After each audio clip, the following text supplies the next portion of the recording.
අඩු ගානකට ගන්න පුලන් සුපරිම ගේමින් කොන්ට්‍රෝල එකක් තමයි නෝවා 2 ලයිට් කියන්න ගේම්ස කම්පැනිකෙන් එන සාමාන්‍යෙන් $30කට අඩුවෙන් ගන්න පුළන්නාට මේක හෝල් ෆෙක්් ස්ටික් මැකනිකල් ඩීපෑඩ් ට්‍රිගලොක්ස් වගේ ප්‍රීමියම් ෆීචස් ගොඩක් තින අතර මේක මේ සල්ලිවල්ඩ වටනවා කොන්ට්‍රෝලකද මාස කීපයක් විතරගේ පාවිච්චි කරා ඇත ගොඩක් සැටිස්ෆයි් මේක පොෆෝමන්ස් එක හොඳ ඩීසන් බැටරි ලයිෆ් එකකුත් තියෙනවා ඒවගේම තමා ගොඩක් රෙස්පොන්සිව් මේක 1000 Hz පොල්වේට් එකක් තියෙනවා සාමාන්‍ය ස්ටෑන්ඩඩ් පැකේජින් එකේ බොක්ස් එක ඇතුලේ අපිට කන්ට්‍රෝලර් එක 2.4 GHz වයර්ලස් ඩොන්ගල් එක Type C කේබල් එකක් සහ වගේම යූසර් මැනුවල් එක බලා ගන්න පුළුවන්. ඒ වගේම හાર્ඩ් ෂෙල් කේස් එකකුත් මේකේ එනවා. ඩිසයින් එක ගැන කතා කරොත් මේක ස්ටෑන්ඩඩ් Xbox controller ඩිසයින් එකට තමයි හදලා තියෙන්නේ. බර ග්‍රෑම් 200ක් වගේ තියෙනවා. ඒ නිසා අතට හොඳ ෆිට් එකක් වෙනවා වගේම ප්‍රීමියම් ෆීල් එකක් තියෙනවා. luminous white and midnight grey කියන කලර්ස් දෙකෙන්ම මේක ගන්න පුළුවන්. controller එක පිටිපස්සේ grip එකට ඔයගොල්ලන්ට මේකේ textured plastic තමයි පාවිච්චි කරලා තියෙන්නේ. ඒ නිසා ගේම් ගහද්දී අතින් ලිස්සලා යන්න තියෙන ගතිය අඩුයි. මේක ට්‍රිගර්ස් එන්නේ හෝල් ඉෆෙක්ට් ටෙක්නොලොජි එකෙන්. ඒ වගේම තමයි ට්‍රිගර් ලොක්ස් තියෙන හින්දා FPS ගේම්ස් ඉක්මනින් ෂූට් කරන්න වගේ ගොඩක් උදව් වෙනවා. ෂෝල්ඩර් බම්පර්ස් වලට මෙකැනිකල් ස්විච් එකක් පාවිච්චි කරලා තියෙන නිසා මාරම ක්ලිකි සවුන්ඩ් එකක් එනවා. මේක D-pad එක එන්නේ ඩිස්ක් ස්ටයිල් එකකට. ඒ නිසා මේක ෆයිටින් ගේම් ගහන අයට එහෙම ගොඩාක්ම ඇකියුරේට්. අර බම්පර් බටන්ස් වල තිබ්බා වගේම මේකේ ක්ලිකි සවුන්ඩ් එකක් තමයි එන්නේ. ඒ වගේම තමයි මේකේ පිටිපස්සේ ගත්තම බෑක් බටන්ස් දෙකක් තියෙනවා. මේ දෙක ඔයගොල්ලන්ට කැමති විදිහට ප්‍රෝග්‍රෑම් කරගන්න පුළුවන්. ඒ කියන්නේ බටන් කම්බිනේෂන් එකකට හරි ආයි සිංගල් වෙන බටන් එකකට හරි මේක වාර මැප් කරගන්න පුළුවන්. ඔයගොල්ලෝ software එකෙන් මැප් කරගන්නත් පුළුවන්. නැත්නම් controller විතරක් use කරලා මැප් කරගන්නත් පුළුවන්. PC, Nintendo Switch, Android සහ iOS කියන platform ඔක්කොම මේක වැඩයි. Bluetooth 2.4 GHz ඩොන්ගල් එක වගේම මේක wired විදියටත් කනෙක්ට් කරගන්න පුළුවන්. විශේෂම දේ තමයි මේකේ 1000 Hz polling rate එකක් තියෙනවා. ඒ කියන්නේ latency එක ගොඩක්ම අඩුයි. මේකේ ඔයගොල්ලන්ට analog trigger එකක් තමයි එන්නේ. ඒ කියන්නේ ඔයාගේ 10 එකක් නෙමෙයි ඔයාගේ දෙන angle එක අනුව trigger එකෙන් ඒක detect කරනවා. ඒ කියන්නේ මේක racing game වලට එහෙම ගොඩක් හොඳයි. මොකද ඔයාගේ acceleration එක එහෙම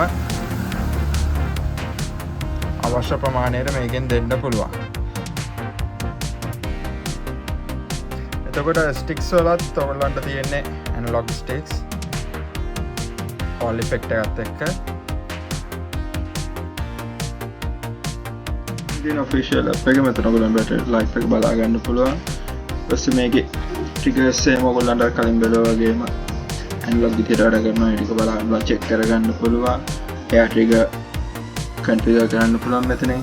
ස්ටික්ස් වලත් එහෙමයි ඔයගොල්ලන්ට ඉන්පුට් එක අවුට්පුට් එක කොහොමද ඔයාලට වෙන්න ඕන කියලා මෙතනින් දෙන්න පුළුවන්. ඊට පස්සේ ভাইබ්‍රේෂන් චෙක් කරගන්න පුළුවන් මෙතනින්.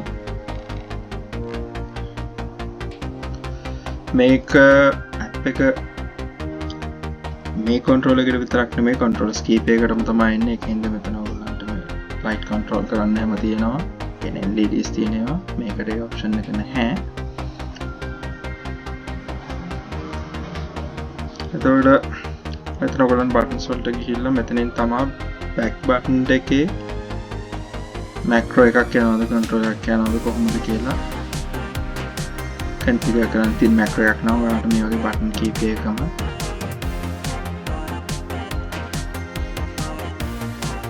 බටන් කීප එකම ඔයාලට මැප් කරගන්න පුළුවන් එකපාරට. ඒකට ඒක එකපාරට ගුවම මේ ඔක්කොම ඇක්ෂන් එක වෙනවා. දැන් මෙතන මැප් කරලා තියෙන්නේ left stick එක පල්ලෙහාට කරලා ඔට්ට කරලා y එක ප්‍රෙස් කරන එක. ඒතකොට එක බටන් එකකින් මට කරන්න පුළුවන්. ඔයගේ කස්ටමයිසේෂන්ස් කීපයක්ම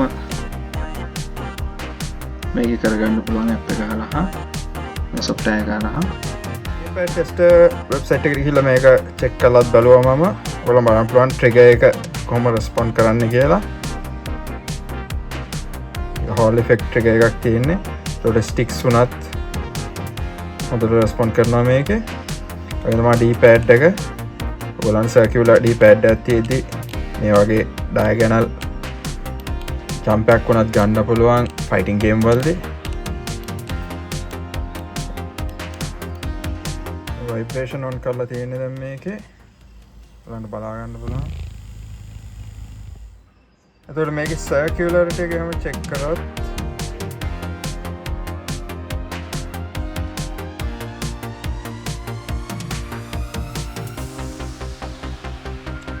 ඔයගලන්ට බලා ගන්න පුළුවන් ඇවරේජ් එක 2.8% වගේ තියෙනවා. ඒ කියන්නේ මේක ගොඩක් හොඳ තත්ත්වයක තියෙනවා. දැන් මේකේ අපි වම් පැත්තේ ට්‍රිගර් ලොක් එක දාලා තියෙනවා. ඒ කියන්නේ hair trigger enable වෙලා තියෙන්නේ දැන්. ඔයගලන්ට බලා ගන්න පුළුවන්. කලින් තිබ්බ වගේ analog විදියට නෙමෙයි වැඩ කරන්නේ මේක.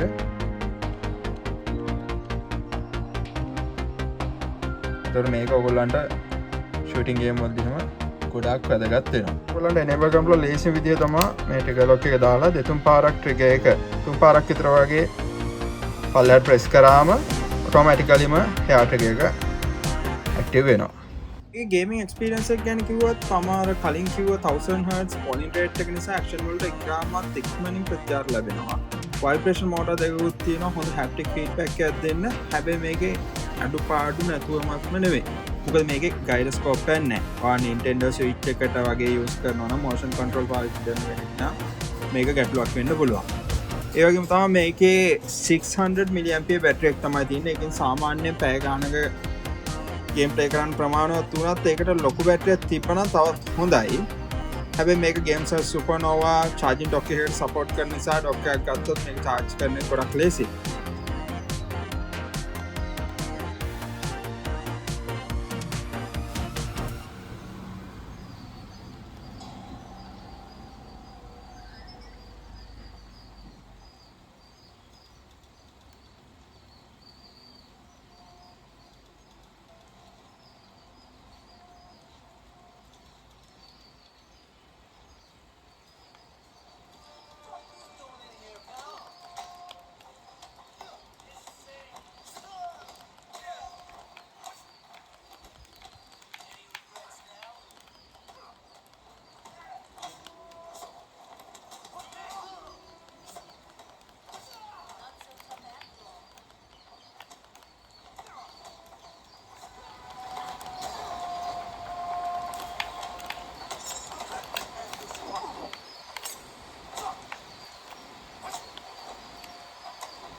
Games Nova Lite කියන මේ දවස්වල බජට් එකට ගන්න පුළුවන් හොඳම controller එකක්. Hall effect stick, mechanical buttons, 1000 Hz polling rate එක මේ ගන්නට වෙනත් brand වල මේ තරම් features දෙන්නේ නැහැ. ඔය PC, mobile හරි Switch එකකට හරි අඩුවට හොඳ controller එකක් හොයනවා නම් මේක මම අනිවාර්යයෙන්ම recommend කරනවා.